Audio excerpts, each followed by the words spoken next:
살면서 꼭 한 번쯤은 가보고 싶은 낭만적인 도시 파리. 특히 요즘 에밀리 파리에 가다가 인기를 끌면서 더더욱 여행 욕구를 자극하는 도시가 되었죠.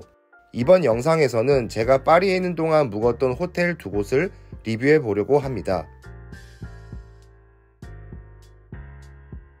숙소에서도 파리를 느끼고 싶다. 그러면 바로 여기 풀만 파리 뚜르 에펠입니다. 총 430개 객실이 있으며 발코니에서 거의 눈앞에 에펠탑이 보이는 걸로 이미 한국에서도 유명한 4성급 호텔입니다. 특히 한국인 커플, 신혼여행객에게 인기가 많은 곳입니다. 아고다에서 예약 시 가든뷰가 아닌 반드시 시티뷰로 예약하셔야 에펠탑 전망입니다. 근데 사진상으론 분명 에펠탑 전망 같기는 한데 확실하게 써있지가 않으니까 저는 좀 불안하더라고요. 그래서 부킹닷컴에서 발코니가 있는 에펠탑 전망 객실로 예약했습니다. 나중에 지인한테 물어보니까 아고다에서 예약한 시티뷰도 에펠탑 뷰가 맞았다고 하네요. 제가 방문했던 2023년 5월 말 기준으로 1박에 100만원이 넘는데 솔직히 4성급이 이 가격이라는 게 좀 분하긴 합니다. 방문했을 때 직원들은 친절했고요. 다만 제가 갔던 기간에 프랑스 오픈 테니스 경기가 있어서 고층 객실은 만실이었습니다. 좋은 방 받으려고 일찍 가봤는데 결국은 4층으로 배정받았습니다. 룸타입은 디럭스 킹, 발코니 에펠탑 전망입니다. 우선 제일 먼저 가장 궁금했던 발코니로 나가봤습니다. 감탄사가 절로 나올 정도로 에펠탑이 정말 가깝게 보였고 다만 좀 더 고층이었으면 더 멋졌겠다 하는 아쉬움은 좀 있었습니다. 호텔 바로 앞은 다른 건물 없이 스포츠 경기장이 있기 때문에 탁 트여 있고 그 측면으로 에펠탑이 보입니다. 다시 객실로 돌아가서 침대는 성인 2명이서 자기에 충분한 더블 침대였고요. 푹신했고 편했습니다. 허니문 고객을 위한 작은 초콜릿 선물도 준비가 되어 있었습니다. 욕실은 깔끔한 인테리어였고 방 사이즈에 비해 넓다는 느낌이었습니다. 욕조가 없는 대신 샤워 부스가 있었고 어메니티는 코비글로우 제품으로 비치되어 있었습니다. 샤워하고 바로 입기 좋은 위치에 샤워 가운이 걸려 있습니다. 입구 쪽에 식기류와 커피포트, 커피 머신이 있고요. 아래 냉장고에는 물 포함해서 4가지 음료가 있는데 무료입니다. 옷장에는 다리미가 있어서 캐리어 안에서 구겨진 옷을 다릴 수 있었습니다. 보셨다시피 룸 컨디션은 딱 비즈니스 호텔의 느낌이었고요. 다만 에펠탑 전망은 정말 특별했습니다. 숙박하는 동안 원 없이 에펠탑을 볼 수 있었고 특히 밤엔 굳이 나가지 않아도 숙소에서 쾌적하고 안전하게 야경을 볼 수 있다는 게 큰 장점이었습니다. 조식은 1층 레스토랑에서 먹을 수 있지만 룸서비스로 드시는 것도 추천합니다. 바로 에펠탑을 보면서 식사할 수 있기 때문입니다. 계란 요리, 베이컨, 특히 크로아상 맛있었고요. 에펠탑 배경으로 조식 먹는 사진이 SNS용으로 딱입니다. 객실에 있는 태블릿으로 주문하거나 전날에 미리 주문서를 출입문 손잡이에 걸어두셔도 됩니다. 주변 관광지입니다.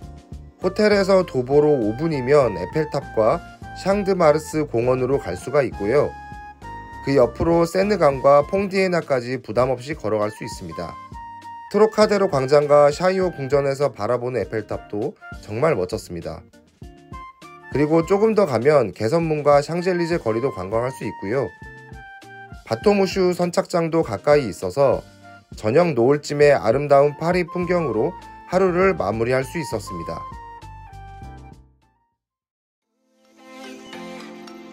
두 번째는 파리 중심가 1구에 위치한 4성급 드로잉 호텔입니다. 루브르 박물관, 오페라 가르니에, 방돔광장 등 다 근처에 있어서 접근성이 매우 좋습니다. 특히 저는 오전 일찍 루브르 투어가 예약되어 있어서 이동하기 편했습니다. 총 48개의 객실을 보유한 드로잉 호텔은 개성있는 부티크 호텔의 느낌이 났습니다. 로비층에는 구경할 만한 것들이 많았고 실제로도 종종 아트 관련 행사들도 이루어진다고 합니다. 저는 이용하진 않았지만 조식은 로비 옆 식당에서 식사 가능합니다. 이 호텔은 층마다 다른 디자이너가 복도를 디자인했다는 점도 이색적입니다. 룸타입은 가장 기본인 클래식 더블룸입니다.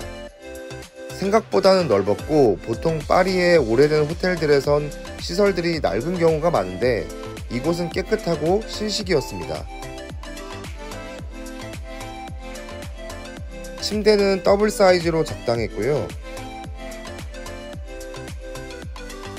다만 여기 단점이 냉장고가 없다는 겁니다. 홈페이지 들어가 보니 스위트룸 이상에만 있는 것 같습니다. 이렇게 물 한 병만 제공되고 있습니다. 옷장이 입구가 아니라 침대 옆에 있는 것도 신기합니다. 욕실은 정말 깔끔 그 자체였는데 통유리로 구분되어 있다는 게 특이합니다. 물론 이렇게 커튼을 치면 되긴 하지만 약간 민망한 구조기는 하네요. 샤워기는 개인적으로 온수가 잘 나와서 만족스러웠고요. 변기가 따로 구분되어 있는 것도 좋았습니다.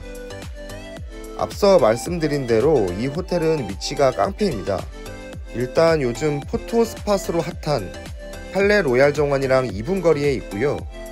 루브르 박물관까지는 5분 안에 갈 수가 있습니다. 콩네프 다리는 물론이고 또 방돔 광장과 콩코드 광장, 띨르리 정원에서 강 건너면 오르세 미술관까지도 갈만했습니다. 프랭땅, 갤러리아 라파에트도 많이 멀지 않아서 쇼핑하기 좋았습니다. 여기까지 제가 파리 여행에서 묵었던 숙소 2곳 리뷰해봤습니다. 세계적인 관광지라 다양하고 멋진 숙소가 많을 텐데요. 이번 영상이 조금이나마 여러분들께 도움이 됐으면 좋겠습니다. 그럼 안전하고 즐거운 여행 되시길 바랍니다. 구독과 좋아요 부탁드려요. 감사합니다.